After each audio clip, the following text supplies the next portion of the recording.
करेंगे।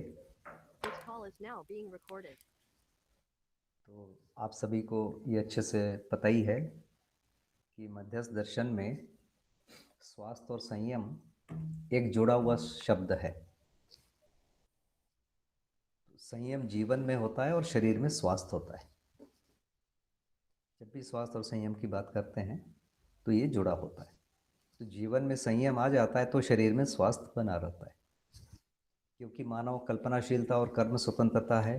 मानव में मानव संस्कार अनुषंगी है, इसीलिए वो अपने आहार विहार को अपने अपने तरीके से करता है।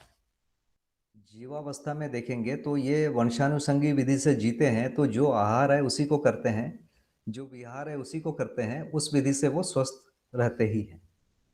लेकिन मनुष्य में कल्पनाशीलता है, कर्म स्वतंत्रता है, तो वो आवश्यक और अनावश्यक दोनों चीज़ों को चुनाव कर सकता है और उसका वो फल भोग लेता है। तो इसीलिए मानव में स्वास्थ्य की समझ हो जाए और उस समझ के साथ जीने के लिए प्रतिबद्ध हो जाए, जीने लगे, इस पूरी प्रक्रिया को संयम कहते हैं। तो संयम यहाँ पर शरीर के लिए अनुकूल आहार विहार, केवल दो चीज मुख्य रूप से, शरीर के लिए अनुकूल आहार और विहार को पहचानना और निर्वाह करना। पहचानना, पहचानने में निष्ठा होना, निष्ठा के साथ निर्वाह करना, इस पूरी प्रक्रिया को संयम कह रहे हैं। और संयम के साथ स्वास्थ्य जुड़ा हुआ होता है। तो मान लीजिए कोई पहले से ही स्वस्थ है और वो संयम को पालन करता है तो वो स्वस्थ बना रहेगा। और यदि किसी कारण से, जलवायु से या और किसी दूसरे कारण से यदि स्वास्थ्य बिगड़ जाता है तो संयम पूर्वक उसको स्वस्थ बना लेगा।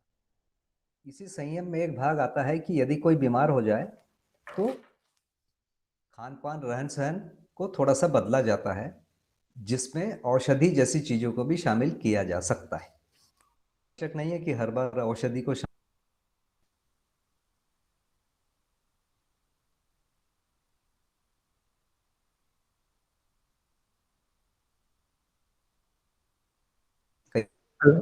हेलो भैया, आपकी आवाज बीच में चली गई है। हेलो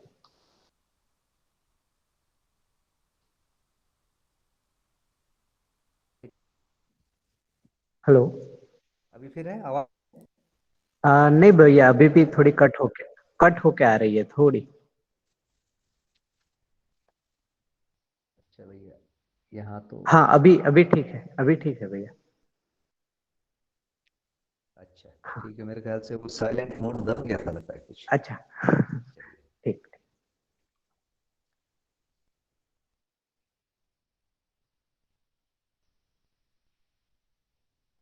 तो हम ऐसे जगह से कल्पना शुरू कर रहे हैं कि एक मनुष्य स्वस्थ है और वो कैसे स्वस्थ बना रहे, यहाँ से बातचीत को शुरू करेंगे। और यदि आवश्यकता पड़ेगी तो फिर रोगियों वाले मुद्दे को भी उठाएंगे। तो कोई रोग हो गया तो उसको हम कैसे आसानी से आहार और विहार से ठीक कर लें। तो सामान्य स्थिति यह है कि कोई भी एक शरीर है, उस शरीर के साथ तीन आवश्यक वस्तुएं चाहिए होती है। एक तो है उसकी सुरक्षा, दूसरा है पोषण, तीसरा है निष्कासन। सुरक्षा का मतलब है उसके हाथ पैर कान नाक सिर किसी भी चीज को डैमेज कोई ना कर ले। डैमेज होने के बाद वो बीमार होगा या मृत्यु हो जाएगी। तो सुरक्षा में डैमेज होने के लिए पत्थर लग गया तो है ना, इस प्रकार से कोई, जिसको अपन कहते हैं आक्रमण वाले रोग। दूसरा होता है संक्रमण हो जाए। आक्रमण में आग से जल जाए, पानी में डूब जाए, ये सब भी आक्रमण वाला भाग माना जाएगा। या पत्थर गिर जाए या कहीं ठक्कर लग जाए, ऊपर से गिर जाए। संक्रमण में आता है कोई रोग, जिसको आजकल बैक्टीरिया कह रहे हैं, वो एक व्यक्ति से दूसरे व्यक्ति में पहुंच जाए। पहले भी बैक्टीरिया की खोज के पहले भी लोग इस बात को तो पहचान चुके थे कि कुछ रोग एक व्यक्ति से दूसरे व्यक्ति तक पहुंचता है। उसको संक्रामक रोग कहते हैं, छुआछूत वाले रोग कहते हैं। उसके लिए छुआछूत काफ़ी मेंटेन किया जाता था, परंपरागत भारतीय चिकित्सा पद्धति या दूसरी भी पुरानी चिकित्सा पद्धतियों को देखेंगे तो उन्होंने पहचान लिया था। तो संक्रामक रोग भी एक प्रकार का रोग है। तो पहला भाग तो सुरक्षा से जुड़ा हुआ ये भाग है कि इनसे बचाव हो जाए। दूसरा भाग है पोषण। शरीर को जिन तत्वों की आवश्यकता है और जितनी मात्रा में आवश्यकता है उससे यदि कम हो जाए तो भी रोग हो जाता है, उससे अधिक होने पर भी कई बार रोग हो जाता है। तो पोषण एक बहुत महत्वपूर्ण बिंदु है। तीसरा जो बहुत महत्वपूर्ण बिंदु है उसको कहते हैं निष्कासन। मतलब शरीर में कोई भी चीज को लिया गया, उसके बाद उसका निष्कासन होना बहुत जरूरी है। जो चीजों को शरीर ने ले लिया उसके बाद जो बच गया शरीर में, उसके निकलने का एक समय है, उतने समय में उसको निकल जाना आवश्यक है। यदि वो निकलता नहीं है तो वो शरीर में उसका विकृति होने लगती है और वो विकृति उसके साथ साथ शरीर में भी पहुंचने लगती है। तो ये बहुत ही बड़ा एक सिद्धांत है। विकृति में उसको शरीर मल कहता है, और मल जो है केवल पेट में ही नहीं होता। जो आयुर्वेद चिकित्सा पद्धति ऐसा मानते हैं कि रक्त का भी मल होता है ना, और ऐसे हड्डी का भी मल होता है, हर जगह मल होता है और वो मल शरीर से बाहर निकलता है। इसको हम कह सकते हैं कि डेड सेल भी, वो भी मल कहलाएंगे। कोई भी सेल है, सेल की एक आयु है, एक आयु के बाद सेल की मृत्यु हो जाती है, तो मृत्यु के बाद वो सेल हटेगा वहां से। हटने के बाद वो चमड़ी से या फिर बाहर आएगा या मलमूत्र से बाहर आएगा। कोई ना कोई जो छेद होते हैं शरीर में, छिद्र बने हुए हैं, उन छिद्रों से बाहर आता है। तो ये जो प्रक्रिया है ये भी एक बहुत महत्वपूर्ण प्रक्रिया है। तो जो मॉडर्न साइंस वाली जो प्रक्रिया है, इन्होंने संक्रामक रोगों पर बहुत अच्छा काम किया है। उसको पहचाना है, टीबी जैसे रोगों के बैक्टीरिया को पहचाना, वायरस जैसी चीज़ों को भी पहचाना। वायरस एक्चुअली नॉन लिविंग में आएगा, है ना, वायरस श्वसन नहीं कर।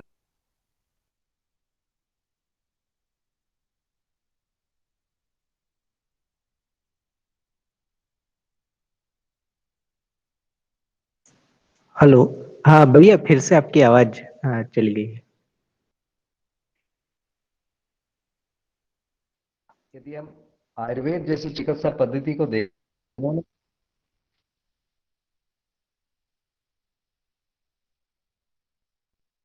हाँ भैया, ये सिग्नल का ही प्रॉब्लम हो रहा होगा। हाँ जी जी, ऐसा ही अभी अभी ठीक है। ठीक है। हाँ अभी ठीक है।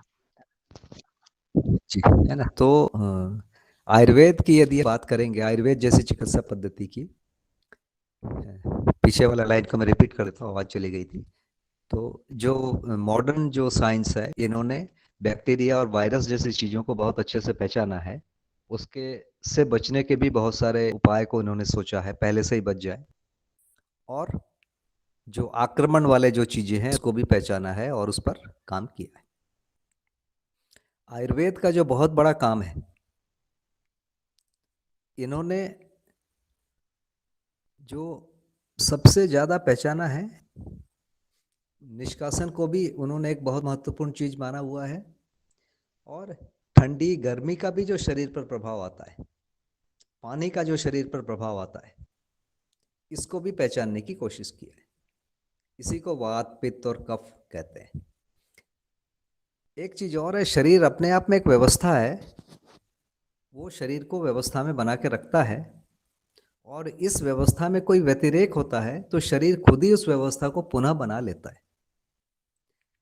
और इस व्यवस्था में व्यतिरेक आना एक प्राकृतिक विधि भी होती है, और मल के निष्कासन ठीक से नहीं होने से भी हो जाता है, पोषण नहीं मिलने से भी होता है, संरक्षण या सुरक्षा वाले भाग में कमी होने पर भी जो एक चीज होती है उसमें भी हो जाता है।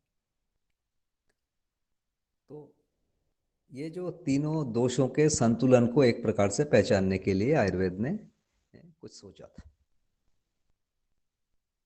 ये दूसरी चीज हम देखेंगे, मॉडर्न एजुकेशन में, मॉडर्न साइंस में पोषण पर काफी अधिक ध्यान दिया गया है। इन्होंने विटामिन की खोज कर ली है, मिनरल्स को खोज कर लिया है, और इनके डेफिशिएंसी को देखकर इन्होंने बहुत सारे रोगों को पहचाना है। प्रोटीन की, कार्बोहाइड्रेट, इस ढंग से इन्होंने जो भी एनालिसिस किया है। और आजकल जो पिछले 25-30 सालों से इन्होंने, जिसको रफेज कहते हैं, है ना, जो शरीर में, जिसको फाइबर कहते हैं, फाइबर में भी कुछ शरीर में घुल जाते हैं, जो कुछ नहीं घुलते हैं, इन दोनों प्रकार के फाइबर को भी अब इन्होंने महत्वपूर्ण माना है डाइट में। पहले इसको बहुत महत्वपूर्ण नहीं मानते थे, ये पिछले 25-30 वर्षों से इस पर काफी जोर गया है। तो इस ढंग से ये हुआ है, और आयुर्वेद में तो इसको बहुत अच्छा माना ही गया है पहले से ही। तो ये मोटा मोटा है। और अब आते हैं कि हम शरीर को स्वस्थ रहने की विधि क्या है। तो रक्त एक ऐसी चीज है जो शरीर में, पूरे शरीर में दौड़ते रहता है। वो रक्त जहां जाता है वहां से वो मल को लेकर भी जाता है दूर, और वहां पर वो जाकर पोषण भी करता है। तो रक्त का बहुत बड़ा रोल होता है कहीं भी जाकर पोषण करने का, और वहां से मल को निष्कासन करने का। एक बड़ा भाग हमको ये देखने को मिलता है। तो यदि कहीं भी रोग को ठीक करना होता है तो एक मोटा मोटा कार्यक्रम है कि उस स्थान पर रक्त का जो संचरण है, रक्त पहुंचने की जो गति है, उसको बढ़ा दिया जाए। तो वहां से रक्त ज्यादा जाएगा और वहां से वो विकारों को भी दूर लेके जाएगा और वहां पोषण की कमी को भी पूरा करेगा। तो एक ऐसा चीज रक्त में पाया गया है। हम भोजन में कुछ भी करते हैं, पेट में जब भी भोजन करते हैं, वो पचने के बाद तुरंत ही खून में मिल जाता है, रक्त में मिल जाता है तुरंत ही, पचते पचते ही। जैसे तंबाकू या सिगरेट जैसी चीज़ों को हम देख रहे हैं कि लोग पीते हैं, है ना, वो मुंह में दबा के रखते हैं तो भी उनके खून में वो पहुंच जाता है और नशा आ जाता है ना। उसको पेट तक जाने की भी ज़रूरत नहीं होती। सिगरेट जैसी चीज़ धुआं से या श्वास के साथ वो फेफड़े से होते हुए सीधा रक्त में चला जाता है, तो उसमें भी नशा आता है। इसका मतलब है कि फेफड़े से भी बहुत सारे पोषण हो सकता है, या पोषण के उपरीत विपरीत चीज़ें भी हो सकती है, विष भी श्वसन से जा सकता है।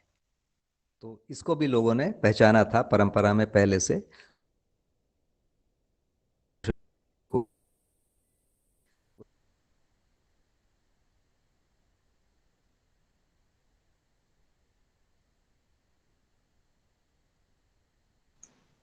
हेलो। हाँ भैया, फिर से आवाज चली गई है आपकी।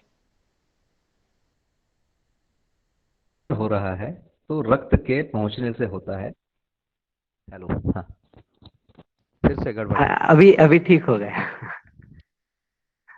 जी, हाँ कुछ तो है भैया, आजकल सिग्नल कुछ है हाँ ना, हाँ हाँ भैया। बताते हाँ रहिएगा। जी जी जी, मैं आपको। तो रक्त के साथ जो भी हम भोजन करते हैं, पेट में जैसे ही पचता है वो तो रक्त में मिलता है, और कुछ चीजें पेट में जाने के पहले भी रक्त में मिलने का एक व्यवस्था है, जो मैंने सिगरेट या तंबाकू जैसी चीजों का उदाहरण बताया। तो वो रक्त में तुरंत ही मिल जाता है, और वो रक्त के साथ पूरे शरीर में पहुंचता है। तो इसको कहते हैं रस, इसको रस कहते हैं, जो पाचन के द्वारा रक्त में गया। यह रस रक्त के द्वारा पूरे शरीर में पहुंचता है, और कुछ रस ग्रंथियां होती है, वो भी एक स्तर का और रस को प्रोसेस करती है। तो सबसे पहले लीवर होता है, वो बहुत सारे रसों को बनाता है, यकृत कहते हैं। तो रक्त से यकृत, उसमें जो रस होते हैं उसको कुछ रसायनों में बदल देता है। उसके बाद बचे खुचे को हमारी जो रस ग्रंथियां ग्रंथियां जो बहुत सारे ग्लैंड होते हैं, जैसे पीनियल, पिट्यूटरी, ऐसे बहुत सारे ग्लैंड होते हैं, थायराइड, वो भी विशेष प्रकार के रस तैयार करते हैं, जिसको हार्मोन कह रहे हैं। तो ये दो प्रकार की प्रक्रिया है शरीर में। जो भी हम भोजन करते हैं उसको रस कह रहे हैं। वो रस पहले स्तर पर लीवर जैसे बड़े जगह पर प्रोसेस होकर कुछ नए रस बनते हैं, रसायन बनते हैं, और यही रसायन आगे जो हमारे ग्लैंड्स हैं, वो ग्लैंड एक प्रकार से फिर से उनको और नए प्रकार के रसायनों में बनाता है। तो ये रसायन पूरे शरीर में घूमते रहते हैं, इनकी कमी से भी बहुत सारे रोग हो जाते हैं। तो इन सबको मिला के एक मोटी भाषा है, वो है रस, या रस संतुलन, या रस असंतुलन। ये एक मोटा मोटा हम समझ पाते हैं। रस, दूसरा रक्त। अब रोगों को ठीक करने की जो विधि होती है, एक तो पाचन को यदि ठीक कर लिया जाए, माने ठीक से पेट में पच जाए और पोषण द्रव्य शरीर में पहुंच जाए, तो ये लीवर कुछ चीज़ों को ठीक करेगा। उसके बाद आगे रस ग्रंथियां ठीक करेंगी, नई रस बनेंगी और एक रसों का एक संतुलन हो जाएगा, उस संतुलन में शरीर स्वस्थ स्वस्थ होगा। तो वैसे ही सप्त धातु जो आयुर्वेद की मान्यता है, रस, रक्त, मांस, ऐसे हर चीज क्रमशः बनते जाते हैं और उससे शरीर संतुलन रहता है। तो कोई भी चीज कम हो जाने से या अधिक हो जाने से या उसमें जो अनुपात है वो बदल जाने से शरीर अस्वस्थ हो जाता है। तो एक मोटा मोटा सिद्धांत। अब हम सोचते हैं कि इसको कैसे ठीक करें। तो किसी भी रोग को ठीक करने का सामान्य एक उपाय है कि वहां पर रक्त संचरण को बढ़ा दिया जाए, रक्त पहुंचने की गति को बढ़ा दिया जाए।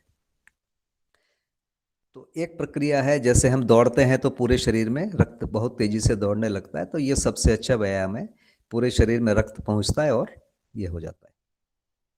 जो लोग थोड़े बड़ी आयु के हो गए वो दौड़ नहीं सकते, तो उनके लिए योग के आसनों को ढूंढा गया है। तो योग के आसन है, जैसे हम नाक को घुटने में छुआते हैं, इसको पश्चिम उत्तानासन कहते हैं। इस पूरी प्रक्रिया में बाकी शरीर विश्राम में रहता है, केवल पेट का एक भाग दबता है। तो जहां भी हम दबाते हैं, आप हाथ को दबा के देखिए, थोड़ी देर तक वहां रक्त बहुत तेजी से आएगा, वो स्थान लाल हो जाता है। तो जैसे ही हम वो एक जगह को मोड़ते हैं, वहां पर रक्त तेजी से आता है।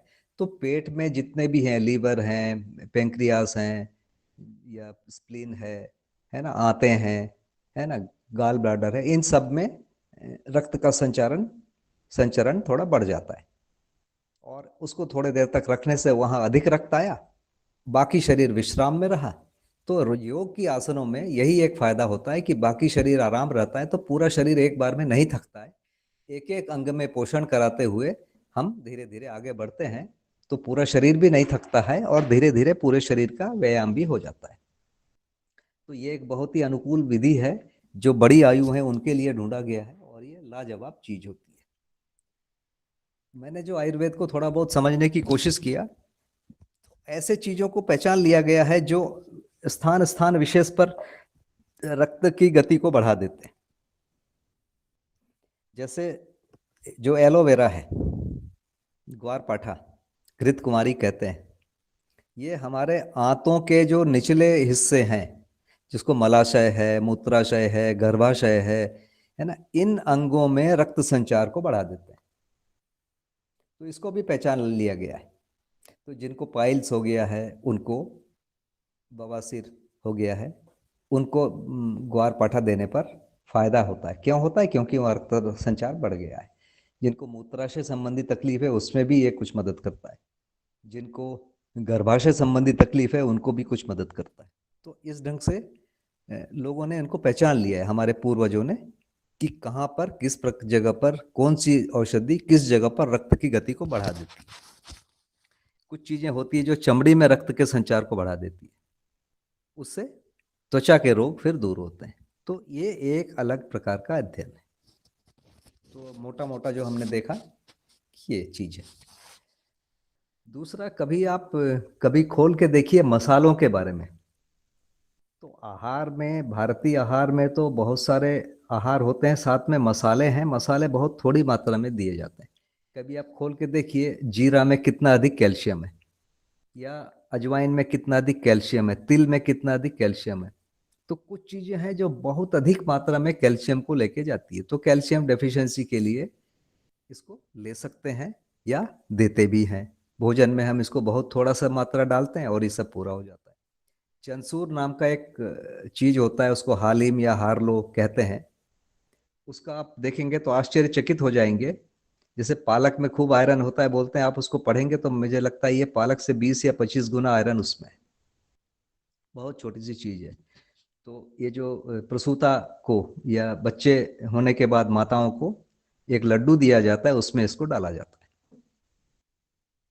ना। तो बहुत अधिक उसमें आयरन होता है। तो इस ढंग से लोगों ने उसको पहचाना और अलग अलग प्रकार से उसको उपयोग करने की विधि को बनाया। पर एक सामान्य विधि है कि रक्त संचार को बढ़ाना और उसको ठीक करना। तो एक तो मोटा मोटा मैंने थ्योरी बता दिया। बाकी इसकी तो थ्योरी 1-2 घंटे में नहीं होती है। है ना, लोग कई वर्ष पढ़ते हैं इसको। तो और जो हम रोग को ठीक करने की विधि बना सकते हैं, उसमें रक्त संचार को बढ़ाना होता है और निष्कासन को बढ़ाना होता है। तो जैसे निष्कासन को बढ़ाने के लिए कान में तेल डाल लेना, नाक में तेल या घी जैसी चीजों को सुड़क लेना। ये दो चीजें ऐसी है जिनको हम बड़ी उपेक्षा करते हैं। आंख हमारी इतनी बड़ी चीज है, हम आंख पर कुछ भी नहीं डालते हैं।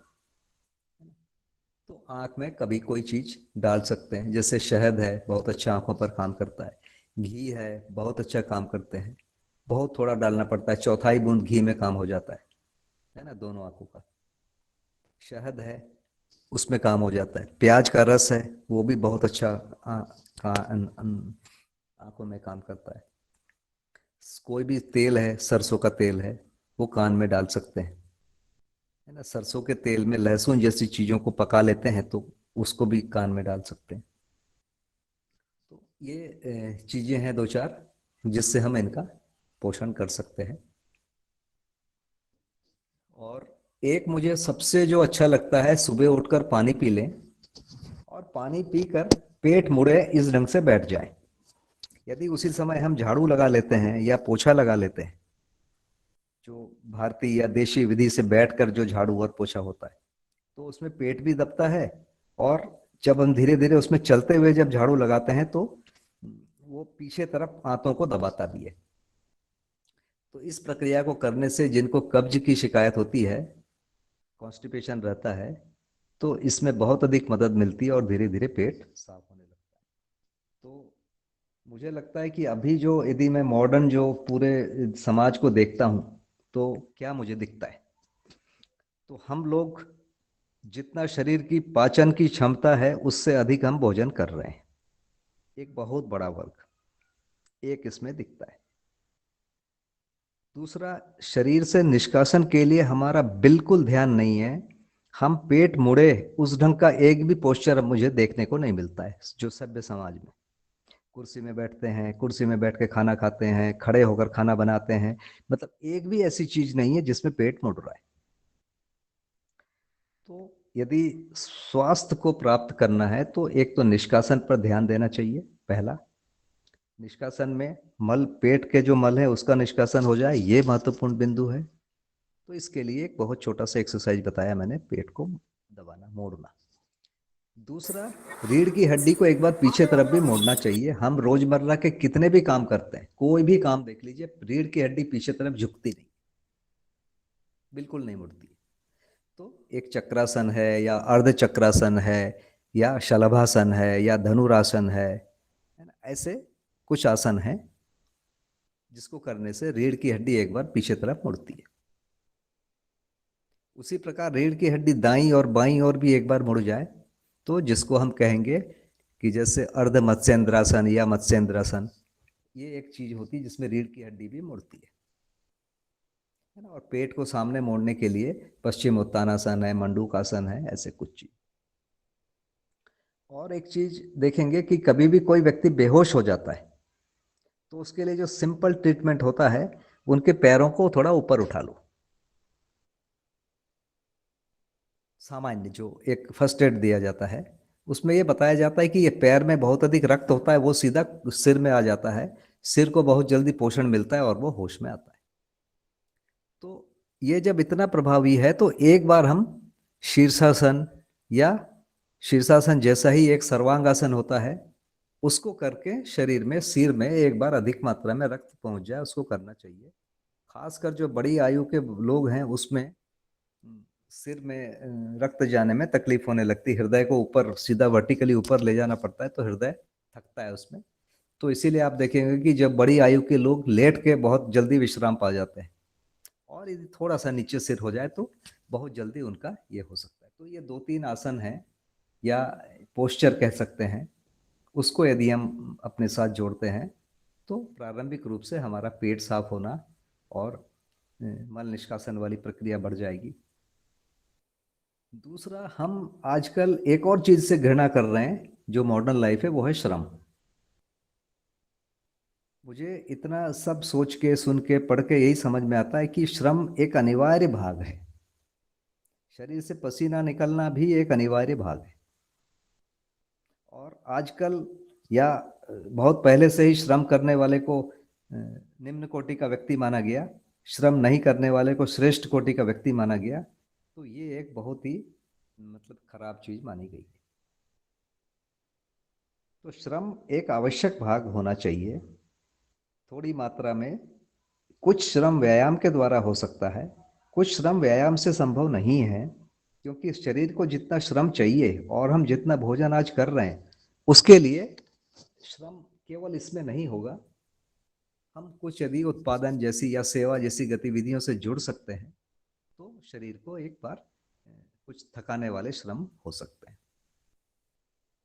तो ये 3-4 चीजें हैं। हम बिल्कुल मतलब व्यायाम से कुछ 3-4 प्रकार के व्यायाम हो जाए, कुछ श्रम हो जाए, हम जितना जरूरत से अधिक भोजन कर रहे हैं उस भोजन पर ध्यान हो जाए, और निष्कासन पर ध्यान हो जाए, और कुछ हम अभी जो मॉडर्न विधि में सब जगह लगभग एक ही प्रकार का खाना खाया जा रहा है, पूरे भारत में आप देखेंगे घूम घूम के, और हर मौसम में एक ही प्रकार की चीज खाई जा रही है, तो वो भी एक मुद्दा है सोचने का। तो ये 4-5 चीजें मुझे समझ में आती है। यदि तुरंत किसी चीज को करना चाहिए तो थोड़ा सा श्रम, थोड़ा सा व्यायाम, शरीर से निष्कासन के लिए छोटे मोटे थोड़े से उपाय, और भोजन में 2-4-5% का परिवर्तन। तो इतनी सारी चीजें मुझे लगती है कि हम कर लें। तो मेरी ओर से तो प्रारंभिक चीजें बोल दी गई है, और इसमें कोई कमी है या इसमें कोई और स्पष्टीकरण चाहिए तो ये भी बता दीजिए।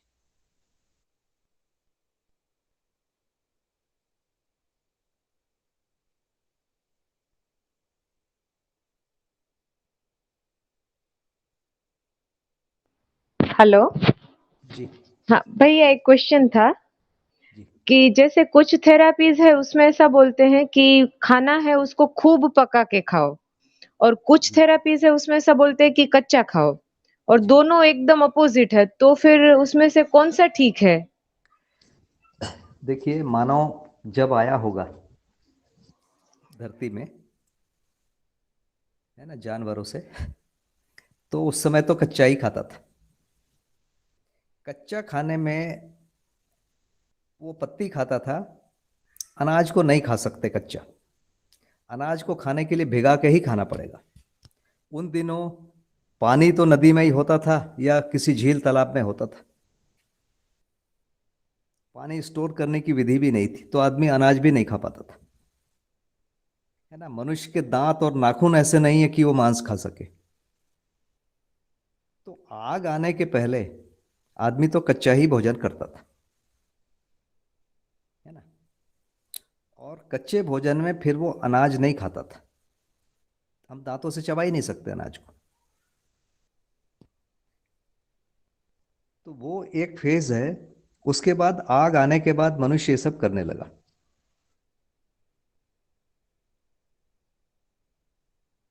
है ना।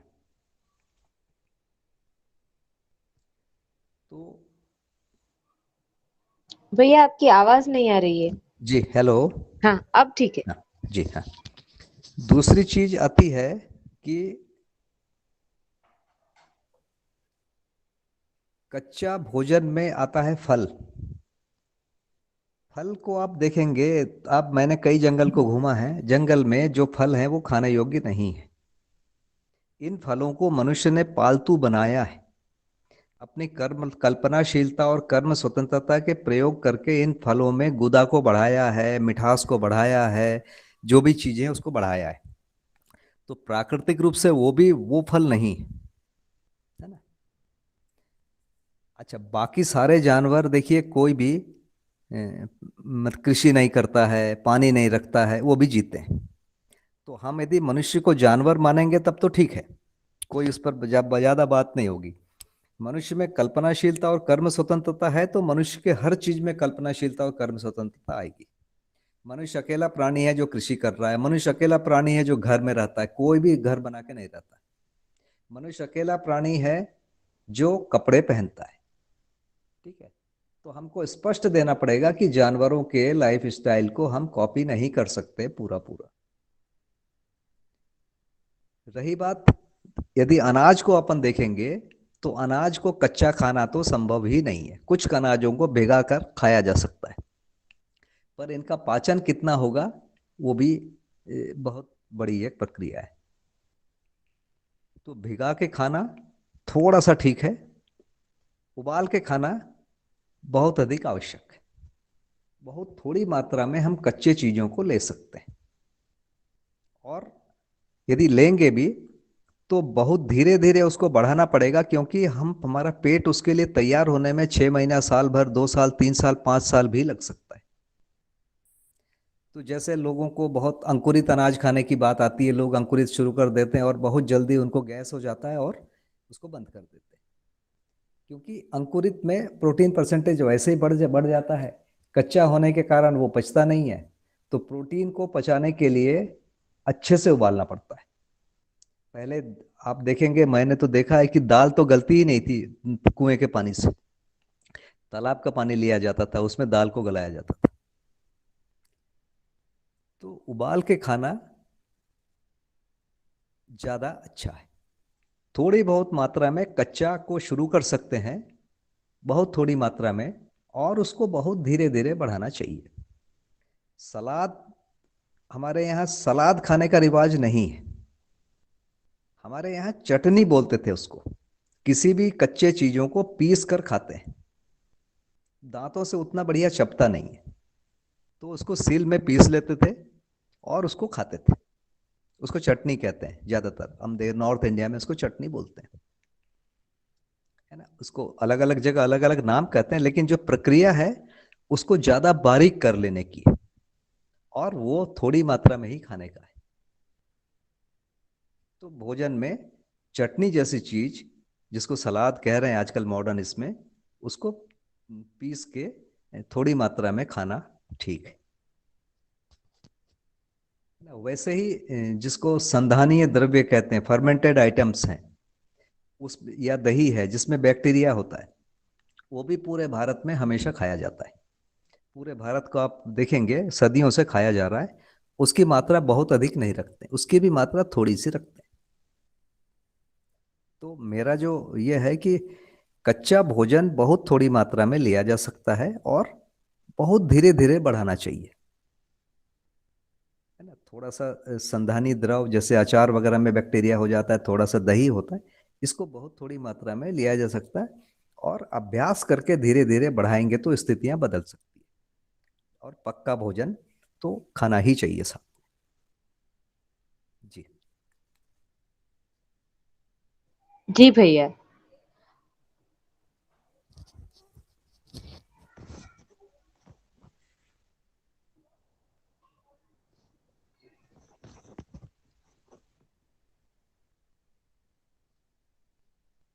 जी और बताइए।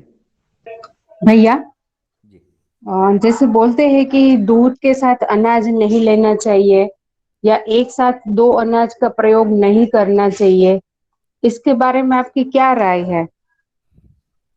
मुझे लगता है कि एक अनाज कोई नहीं खाता रहा आज तक। कोई चावल ही चावल खा रहा है, कोई गेहूं ही गेहूं की रोटी खा रहा है, कोई चना ही चना खा रहा है ना। मैंने तो अभी तक सुना ही नहीं है, कोई भी परंपरा में ऐसा नहीं है।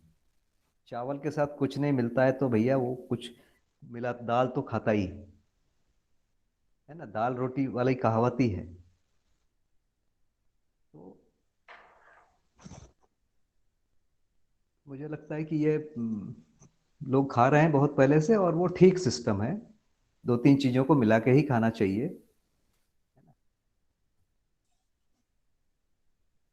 भैया, जी मनोहर बोल रहा हूँ। जी। वो एक ही समय पर दो धान नहीं खाना चाहिए, वैसा प्रचलित है। तो एक ही समय पे सपोज रोटी और जो रोटा, तो मतलब एक ही समय पर दो धान नहीं खाना चाहिए, वैसा है ना। अलग अलग समय पर तो खा सकते हैं ना। नहीं, वही दो धान्य माने क्या? आप दाल को धान्य मानेंगे कि नहीं मानेंगे? हाँ, दाल धान्य में आएगा। आएगा। तो मतलब हाँ बिना दाल की केवल चावल खाओ और सब्जी के साथ खाओ हाँ, फिर। ठीक। हाँ, देखिए, सब बराबर। वही आप सब्जी में भी जाओगे ना, तो सब्जी भी वही वैरायटी है। कच्चे में उसको सब्जी बोलते हैं, हरे में, और उसमें सूखने पर वही चीजें आ जाती है। जैसे बरबट्टी हम खाते हैं, ये है ना, और गवार फली खाते हैं, उसको कच्चे में हम सब्जी कह दे रहे हैं, है ना, पके में वो सब चीज धान्य हो गया। तो वो तो मिक्स हो ही गया दो। हम्म। जी भैया। है ना, मतलब थ्योरी में जाने से नहीं है, हम फिर पर्टिकुलर कर सकते हैं कि इसके साथ ये हानिकारक है, इसके साथ ये लाभदायक है। एक जनरल फॉर्मूला नहीं चलेगा भैया। दाल रोटी या दाल चावल, है ना, पूरे भारत में खाया जाता है सैकड़ों सालों से। जी भैया। कोई बाजरे की रोटी खाता है, कोई ज्वार की खाता है, कोई मक्के की खाता है, कोई गेहूं की खाता है, कोई जौ की खाता है, कोई जई की खाता है, ये छह सात चने की भी रोटी खाते थे, है ना, मोठ की भी रोटी खाते हैं। तो इस प्रकार की रोटी खाते हैं, रोटी के साथ उसको सूखा को ये करने के लिए दाल खाते हैं, या बाटी खाते हैं, बाटी के साथ उसको गीला करने के लिए दाल खाते हैं। तो ये खाया ही जाता है। और थोड़ी सी सब्जी खाते हैं।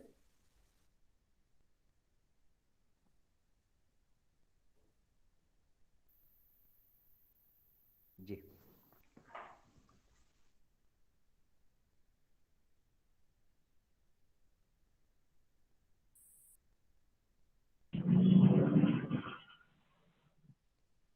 हाँ भैया नमस्ते, चेतना बात कर रही हूँ। जी, नमस्ते चेतना बहन।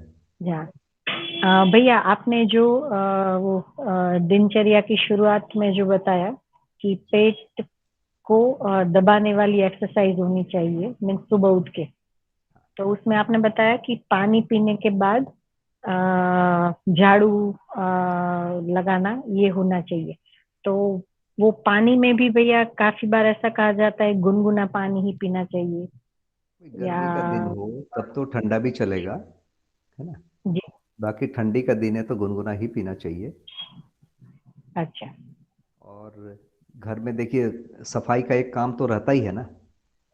हाँ हाँ। मैं करूं, मेरी पत्नी करे, मेरे बच्चे करे, या कोई और आके बाहर से कर दे, अलग एक बात है, लेकिन काम तो है ही है। है ही, हाँ। तो वो काम भी हो जाए और हमारा एक्सरसाइज भी हो जाए, ये भी हो जाए, हाँ है ना। और एक क्रिया, अग्निसार क्रिया, एक बहुत फेमस क्रिया है।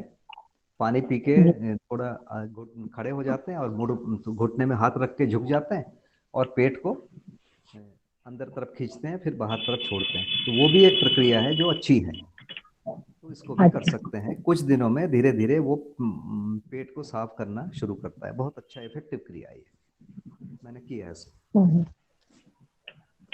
और पानी की मात्रा भैया उसमें भी काफी सारे सब वो आते हैं कि कितना पीना चाहिए ये। लोग 1.25 लीटर तक भी पी लेते हैं, है ना, 1.25 लीटर वाला बहुत हाँ। प्रचलन में है। जी। मेरे हिसाब से देखिए, जो भी चीज पीते हैं उसका एक अभ्यास तो बन जाता है ना। जो लोग पानी नहीं पीते उनका पानी बिना पिए वाला अभ्यास भी है, और वो चलता है। मेरे हिसाब से हाँ। बहुत ज़्यादा तो नहीं पीना चाहिए, 200 300 400 ml मैक्सिमम होना चाहिए मेरे हिसाब से। कभी विशेष परिस्थिति में आप पी लो 2 4 दिन 10 दिन, इसको बहुत लंबा हम्म। कंटिन्यू नहीं करना चाहिए मेरे हिसाब से। हाँ। क्योंकि पूरे दिन में यदि हम देखेंगे ना, हम इतना पूरे दिन में पीते ही नहीं है। यदि आप पूरे दिन का ये करेंगे तो 1.25 लीटर बहुत अधिक पानी है, सुबह ही पी लेते हैं। जी। इसके बाद और सारा दिन खाना खाते रहते हैं, खाने के साथ कुछ जाता ही है ना। चावल खाते हैं, हाँ। रोटी खाते हैं, इन सब में पानी होता है। सब्जी में 90% पानी होता है, दाल में हम्म। 90% पानी होता है, चावल में 60 50% पानी होता है। तो पानी बहुत अधिक हमारे शरीर में जाते रहता है। हम्म।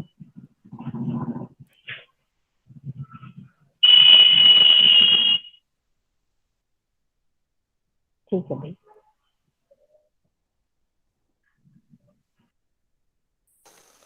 देखिए, एक लाइन बोलता हूँ, प्राकृतिक चिकित्सा पर आजकल हम देखेंगे ना, वो रोज का अभ्यास नहीं होगा, है ना, वैसा जीना मुश्किल है अभी जो एक प्रकार का चीज है। तो वो एक प्राकृतिक चिकित्सा वाले स्थानों पर जाएंगे तो वहां पर एक भोजन प्रणाली, एक लाइफ स्टाइल है, वो रोज के लिए नहीं है, बीच बीच में तो किया जा सकता है। वैसे ही एक वर्ग उन लोगों के लिए सोचता है जो बिल्कुल श्रम नहीं करते हैं, सारा दिन सोचते रहते हैं और एक कुर्सी में बैठे रहते हैं। उन लोग के लिए भी कुछ लोगों ने सोचा है कि उनको आराम हो। तो व्यक्ति विशेष या कार्य विशेष करने वालों के लिए तो कोई सिस्टम लागू हो सकता है ना। जैसे आप कोई भी आयुर्वेद के ग्रंथों को, परंपरागत ग्रंथों को उठा के देखेंगे, सबने कहा है कि ज्यादा सोचने से कॉन्स्टिपेशन या कब्ज की बीमारी होती है, सबने कहा हुआ है। और हम ज्यादा सोच रहे हैं, है ना। तो हम सारा दिन सोचने में लग गए हैं। आज का जो लाइफ स्टाइल है, हम सारा दिन मानसिक रूप से सोच रहे हैं और शरीर को एकदम शांत बना के रखे। मुझे लगता है कि इसमें थोड़ा सा परिवर्तन करना चाहिए, शरीर को थोड़ा सा हिलाना डुलाना चाहिए और सोचने को थोड़ा सा कम करके देखना चाहिए। और वो दिनचर्या सोचनी चाहिए जो रोज निभ सके, वो खान पान सोचना चाहिए जो रोज निभ सके।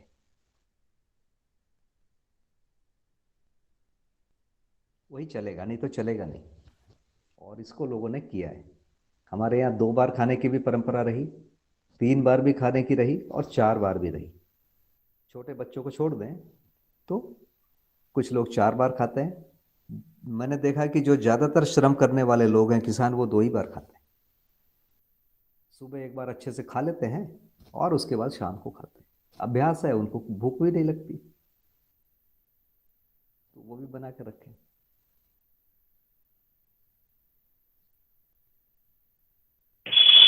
तो शरीर को जी जैसा भैया। अभ्यास कराते हैं, शरीर तो ढल जाता है।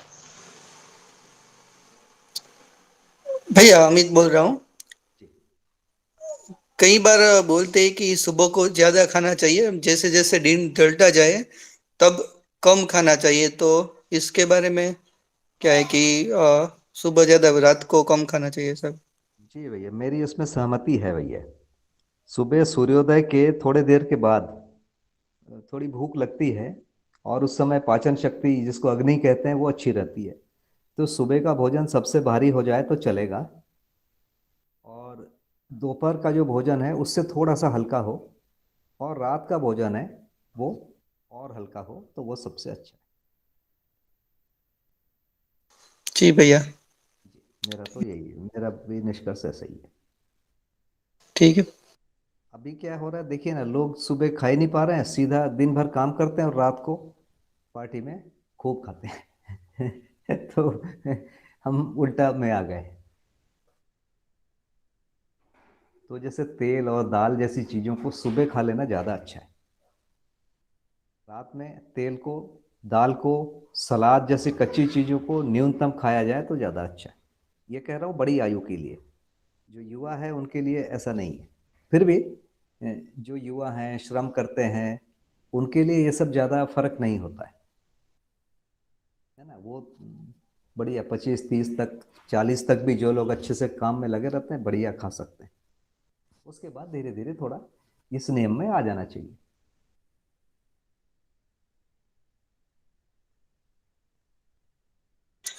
ठीक है भाई। जी।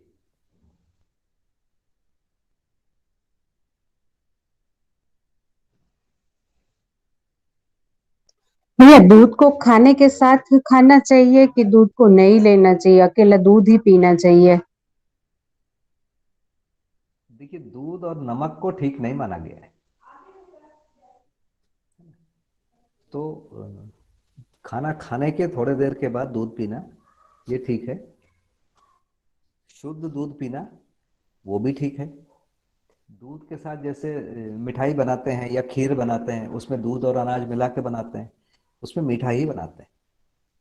तो दूध के साथ मीठा को माना गया है ठीक, नमक को ठीक नहीं माना गया। दही के साथ मीठा और नमक दोनों को खा सकते हैं, इसको माना गया है।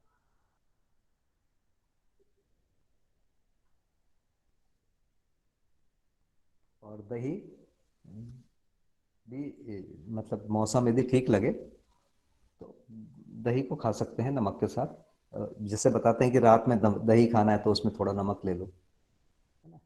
और यदि दिन में खाना है तो आप मीठा भी ले सकते हो। ठंडी का दिन है तो उसमें थोड़ा बदलाव हो सकता है।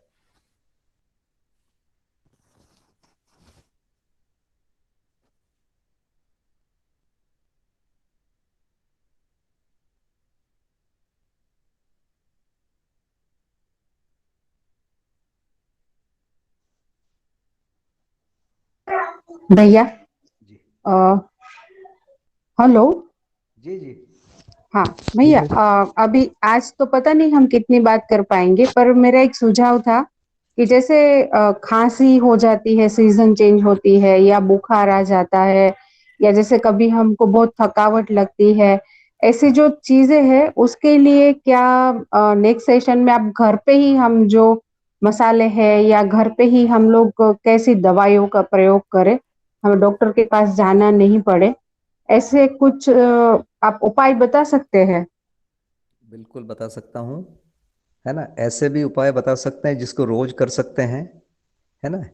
छोटे बच्चों के लिए रोज करने के उपाय, युवाओं के लिए रोज करने के उपाय, और ओल्ड एज वालों के लिए रोज करने के उपाय, ये भी बता सकता हूँ, है ना। तो मुझे लगता है कि अब तो समय दिख नहीं रहा है, तो अगली बार के लिए जी। ये प्रश्न के रूप में यदि आ जाए तो रोज करने वाले उपाय और कोई कोई रोग के लिए, तो मैं जल्दी जल्दी फिर उसको तैयारी करके बता सकता हूँ, है ना। आप हाँ रिकॉर्ड करके सुन लेंगे बाद में। जी भैया, और जैसे कब्ज की बात हुई, ये कब्ज और एसिडिटी और गैस, ये मैं कॉमन देखती हूँ, तो उसके लिए भी क्या हमारी दिनचर्या में, जैसे आज तो थोड़ी बात हुई, पर ऐसे और कौन से उपाय करें हम लोग सभी आयु के लिए, ताकि हम उनसे बच के रह पाए? भाई देखिए, सबसे अधिक कब्ज करने वाली चीज क्या है? तो जो चीजें चिकनी हैं वो कब्ज करती है, जो चीजें खरदूरी है वो कब्ज को दूर करती है। चिकनी में नंबर एक है तेल। तेल को आप देखेंगे तो ये कहते हैं कि 36 से 48 आवर लगता है शरीर में उसको डाइजेस्ट होने में, जो मॉडर्न साइंस कह रहा है ना। 48 आवर, वो भी महिलाओं के लिए थोड़ा ज्यादा समय उन्होंने दिया है ना। ये 46 48 महिलाओं के लिए है, और पुरुषों के लिए 33 ऐसा कुछ दिया हुआ है। तो, तो ये तेल एक बहुत धीरे से पचता है। दूसरा जैसे अरबी है, जिसको कोचाई या आप लोग जैसे पात्रा कहते हैं गुजरात में, है ना। तो ये भी चिकना होता है, आप देखिए ये भी बहुत भारी होता है ना। भिंडी है, ये भी बहुत भारी, जो जितनी चिकनी चीजें होती है ये भारी होती है। भारी है माने पचने में कठिनाई है, और वो कब्ज करेगा। तो ऐसी चीजों के साथ थोड़ी खरदूरी वाली चीजों को ले लेना चाहिए जिसमें छिलके होते हैं। तो सामान्य रूप से भोजन में छिलके वाली चीजों को यदि हम बढ़ा लें तो बहुत अधिक फायदा मिलता है। जैसे दाल खाएं तो छिलके वाली खा लें, है ना। सब्जी में वो उस प्रकार की सब्जी खाएं। मेथी एक ऐसा आइटम है जिसमें बहुत अधिक पेट साफ करने की प्रवृत्ति है। ये दोनों जगह काम आता है, कब्ज में भी ले सकते हैं, लूज मोशन में भी ले सकते हैं। तो मेथी एक लाजवाब चीज है, इसको लेना चाहिए। तो सबसे पहले कब्ज यदि बच जाए, ये हो जाए, ठीक हो जाए, तो सारे रोग धीरे धीरे ठीक हो जाते हैं। तो पेट से ही एसिडिटी होती है, और गैस बनता है, और कब्ज होता है। ये तीनों भाई बंधु ही हैं, है ना। जैसे श्रम गति परिणाम आपस में जुड़े हैं, वैसे ये तीनों जुड़े हुए हैं, अविभाज्य हैं ये। तो तो इसके लिए सबसे बढ़िया पेट को साफ रखना। पेट को साफ करने के लिए तेल जैसी चीजों को कम से कम खाना, और जब भी खाएं तो उसके,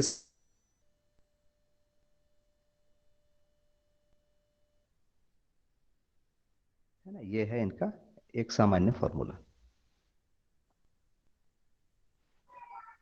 जी बाकी भैया। रोज प्रयोग करना है और एक तो, बात। हाँ, हम्म, जी, रोज प्रयोग करने के लिए त्रिफला एक चीज है जिसको रोज ले सकते हैं। त्रिफला में भी तीन चीजें होती है, हर्रा, बहरा, आंवला। इसमें हर्रा होता है, हर्रे का एक छोटा हर्रा होता है, गुठली आने के पहले उसको बाल हरड़ कहते हैं, जंगी हरड़ कहते हैं, काली हरड़ कहते हैं, अलग अलग नाम लेते हैं लोग इसको। उसको लेकर भून लेते हैं, जैसे चना भूनते हैं तो वो फूल जाता है। उसको खाना खाने के बाद एक एक दो दो खाने से भी ये धीरे धीरे अपने क्षमता के हिसाब से देख लेना चाहिए, वो धीरे धीरे पेट को ठीक कर देता है और फिर ये आदत भी नहीं होने देता है। तो त्रिफला और ये हर्रा लेने से आदत नहीं होती है। और जो लोग कब्ज के लिए नमक वाले कुछ चीज़ों को लेते हैं, बहुत सारे चूर्ण बाजार में मिलते हैं जिसमें नमक डाला जाता है, वो नमक वाले चीज़ जो है अभ्यास हो जाता है, फिर उसके बिना फिर काम नहीं करता है। तो कभी भी आप लेते हैं तो लीजिए, बिना नमक वाले चीज़ों को लीजिए। ये एक सामान्य चीज़ है जो जानकारी में लोगों के आने चाहिए। सामान्यतः लोग इसमें गलती करते हैं। बिना नमक के लेक्सेटिव को लीजिए। जी, आप कुछ बता रही थी फाल्गुनी बहन। हाँ जी भैया, मैं ये पूछना चाह रही थी कि नेक्स्ट सेशन में आप थोड़ा ये भी बताए कि बाबा जी का स्वास्थ्य काफी अच्छा था, तो वो क्या कैसे ध्यान रखते थे अपने स्वास्थ्य का, ऐसी कोई टिप्स हमें भी मिल पाए। वो तो देखिए, उनका खाना 90 साल की आयु तक, जो जब उनका एक बार पैर ये हो गया, टूट गया, उसके बाद सर्जरी हुई 2 बार लगातार जल्दी जल्दी, उसके पहले तक तो उनका 90 साल की आयु थी, उस समय तक तो उनका भोजन बहुत अच्छा था, कोई परहेज नहीं करते थे, है ना। जो घर में बनता था, जहाँ जाते थे, जो बनता था, सारी चीज को वो खाते थे। तो उसके लिए उन्होंने कोई वैसा कुछ नहीं किया, मतलब जब से मैं देख रहा हूँ। और पहले उन्होंने पहले जब साधना करते थे तो वो आसन, प्राणायाम, बंद मुद्रा, इन सब चीजों का प्रयोग करते थे, है ना। और जो एक अच्छा चीज उन्होंने किया, उन्होंने गाय के दूध और गाय के घी को उन्होंने बहुत अच्छा बोला, उसका अच्छा प्रयोग भी किया, बचपन से ही किया। तो गाय के घी को बहुत हाई वैल्यू दिया उन्होंने, गाय के दूध को बहुत हाई वैल्यू दिया, देशी गाय के दूध को। तो ये एक चीज है जो उन्होंने किया है। मतलब जो सबसे अधिक शायद यही उनके साथ रहा आजीवन गाय का दूध और गाय का घी, यदि उन्होंने कोई चीज किया है तो। क्योंकि अमरकंटक आए, और अमरकंटक आने के बाद 3.5 साल तो लगभग जंगल के चीजों पर ही जीवित रहे, और उसके बाद घर में गाय थी और अनाज था, तो दूध मिलता था इनको पर्याप्त। और दूसरी चीज में मधु भी, जंगल में रहने के कारण शहद बहुत मिला उनको, तो शहद को भी उन्होंने काफी हाई वैल्यू दिया है। और बाकी संयम ही है, बार बार नहीं खाते थे, तो ऐसा था।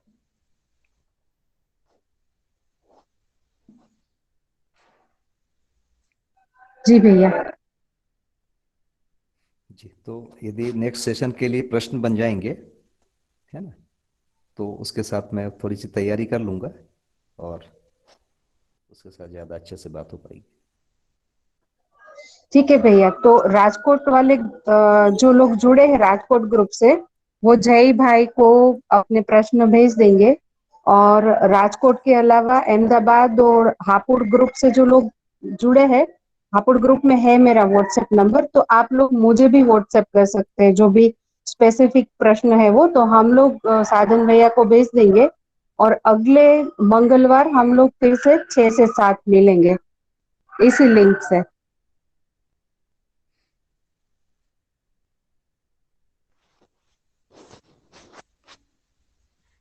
जी, ठीक है ना, बढ़िया। जी भैया, तो बढ़िया आप लोगों ने ध्यान से भैया। सुना उसके लिए। हाँ जी, हाँ बताइए। यहाँ संदीप भैया का एक रेज हुआ था हैंड, तो आई थिंक मुझे उनका कोई क्वेश्चन था। हाँ भैया। सॉरी, गलती से दब गया था, माफी चाहता हूँ।